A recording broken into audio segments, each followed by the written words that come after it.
Hey guys, this is Mayur and today I finally had the chance to interview Rishabh who cracked UCLA, one of the most competitive colleges in USA to get into, with the acceptance rate of 10%. We had conversation about the insights and perception which a student should carry in his mind in order to succeed.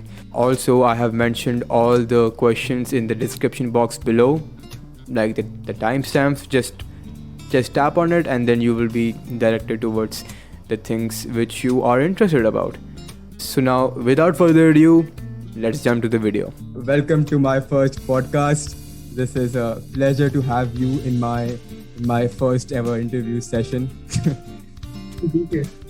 And most of you guys who don't know about him, he cracked UCLA, one of the toughest college to get in, if I'm saying it correctly. Yeah. So currently UCLA is ranked as the top public university, and amongst the world's university, it's one of the top 20. So it's a very highly regarded research university. How do you feel after getting into such prestigious college? Honestly, when you first get in, it feels nice, but then life just resumes back to normal. It's just it's all right. I have got there. Now I have to aim for my next big thing. All right. Yeah. All right. Now, tell me about the procedure, how you got in and how you prepared for it. I'm from India, right? And if I want to apply to UCLA, how would the application process look like? Do I have to give SATs for that? So, at least here in the US, and I know it's similar in the UK also, everything is very open. There's SATs, for example. If you take SAT tests, IB tests, AP tests, these are options. You don't have to take them. Some schools don't offer them. So that sort of depends upon what's available to you. Now, each college has their own application system. So over the summer, I actually created a list of colleges that I wanted to apply to. And this was the struggle itself, deciding where I wanted to go. Because there are, I think, at least in the US, thousands of colleges. And a lot of times you only hear about them through word of mouth. I don't know which colleges exist. Figuring that out was, first of all, there's a website called College News. US News and World Report, which basically ranks colleges. It's one of the most reputable rankings there are. Obviously, rankings there's always going to be variability, but this helped me at least figure out the names of which top colleges exist here, at 50 to 100 colleges.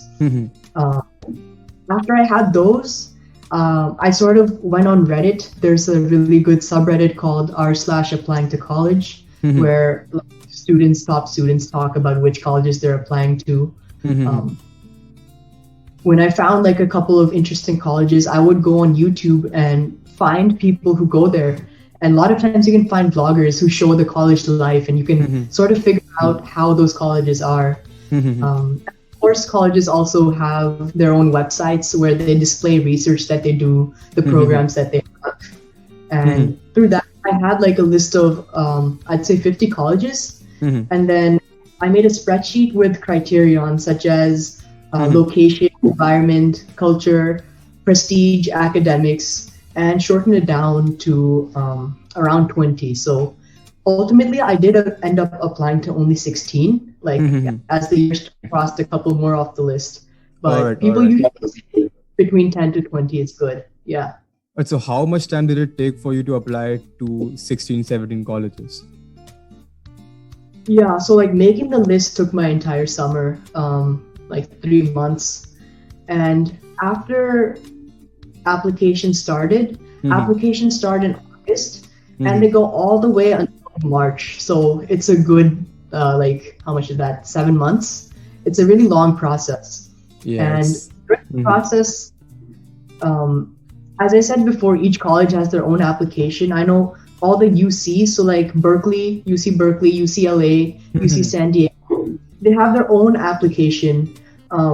Stanford, Harvard, Virginia Tech, a lot of other private colleges and some public colleges have the Common Application, which is another application system.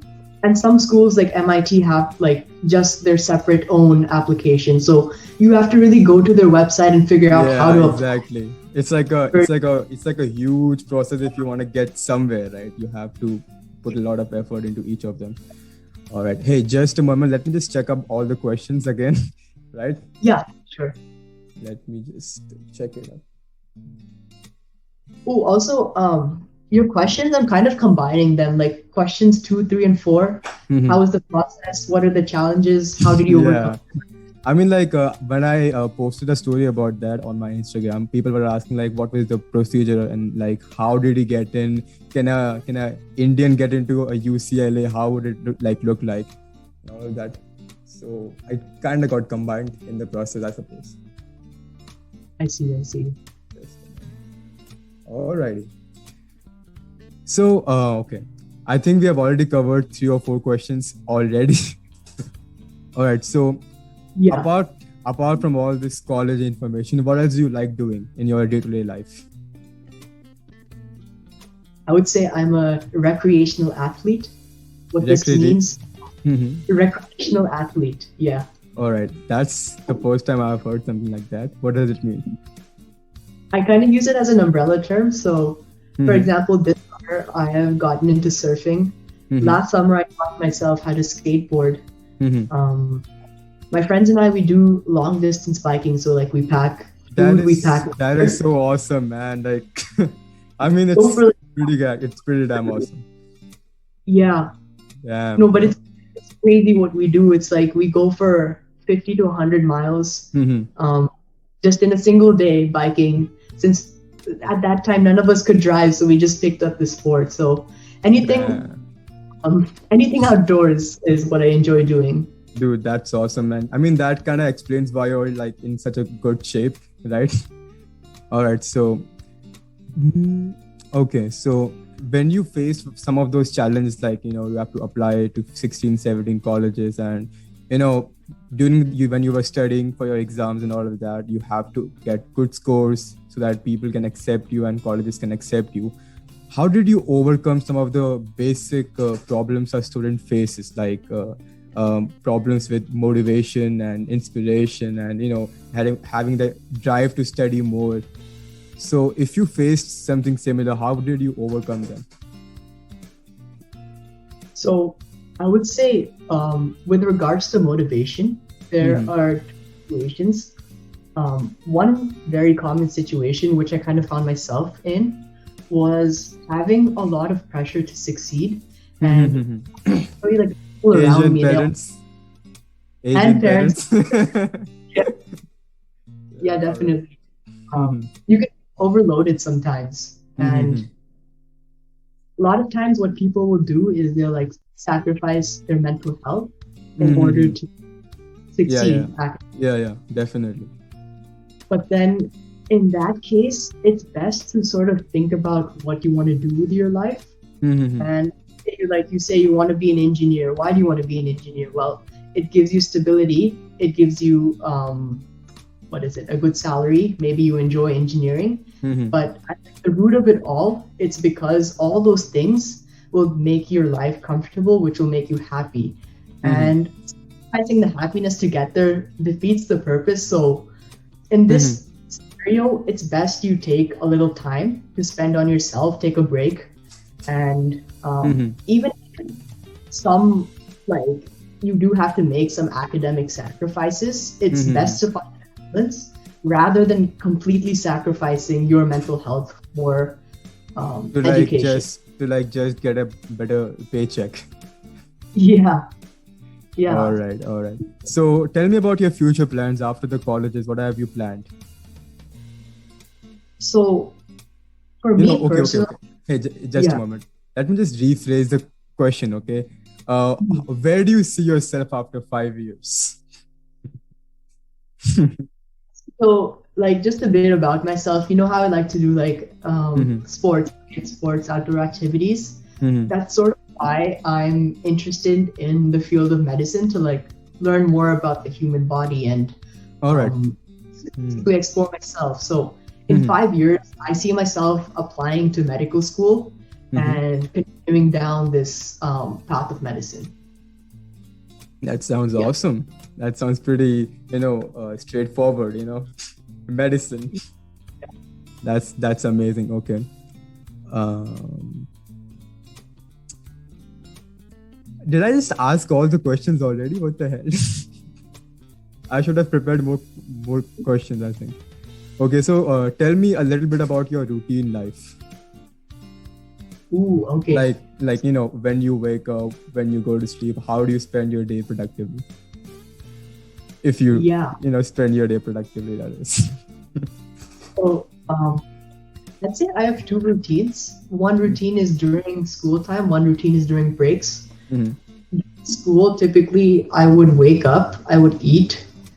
Sometimes I would exercise in the morning if I had the motivation. Mhm. Otherwise, I would do it during lunchtime or like directly after Wait, school. what? You do it like during lunchtime? Okay, I thought like scientists said that don't exercise after eating. Well, maybe. Oh no. So school for me, at least this year, it was virtual. Mhm. So I would eat after lunch. I could eat during class. So Yeah, that wasn't exactly. an issue for Yeah, me. yeah. Yes. The question should be more like how did you keep yourself in check during the COVID times, staying indoors? Ooh, yeah.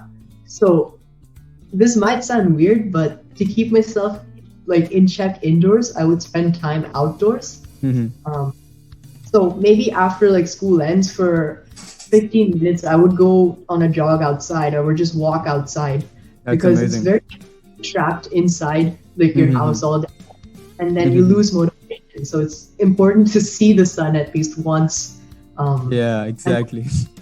that really helped me get into my routine more easily. All right. I got you. Okay, so we're about the end of the interview. So there's this big question I have to ask you. If you sometimes what happens is that when you are younger, you like look up to your future self, right? Like maybe one day he would be able to guide me. So Yeah. if your younger self is right here and you have to give him some advice, so what would you say to him? Yeah. So as I was talking about before, I would tell young Rishabh that delayed gratification is a myth. Basically, delayed gratification is the school of thought that says that Mhm. you should sacrifice, make Mhm. sacrifices in Mhm. order for gain later. Mhm. And we see is people sacrificing their health, Mhm. body, both mental and physical, in order to do well and Mhm. make time for both. Mhm. But the thing is, this process never ends. Like people sacrifice now to get into good colleges, but then Mhm. they sacrifice college to get into a good job or a good master's program, and then Yeah, they yeah. sacrifice to get promotions, and it just keeps going. So you really have to find a way to improve yourself along with education and find balance in your life rather than Mhm. just going for one thing or the other. I think I have heard this somewhere. They say that do not attach your happiness to a goal, right? Attach your happiness to the process. Exactly, yeah. Yeah, that's sort of the thing I'm starting to like follow more and more in my life Yeah, and now. it is much more relaxing. If you like, it's like It's okay. more sustainable because once you Mhm. reach a goal, then you have to create new goals, and sometimes Mhm. you don't know what to do next. But if it's a process, it becomes routine, and It kind of becomes fun. yeah. Also, like sometimes you don't achieve a goal, Mhm. and if you process, you'll feel happy either way. But if it's like if you're goal oriented, then it's Mhm. either success or fail. But in real life, there is always an in between, which you can't hit that way. So I I definitely see. agree with that. All right, so Yeah. okay. Apart from the interview, I want to ask a couple of things. Like, what are you like exactly pursuing in UCLA? So my major right now is MIMG, which stands for microbiology. immunology and molecular genetics. Okay, And that's interesting. I mean, like immunology, right? It's like you could be the next COVID doctor. maybe. UCLA, there's a ton of research. So, especially with my major, it's like a sort of biology oriented major, which includes a lot of research labs. And generally, the culture in these like big research universities is that you get involved with research. So, I'm genuinely excited to like get with professors and get involved with this disease research. Yeah, it's pretty, kind of like badass if you like ask me. It's like, yo, I mean, your life depends on me. Yeah, that's what I think about it. All right, Rishabh, thank you so much again. I am so bad at ending conversation, honestly. So, see you. Bye. See you. Bye-bye.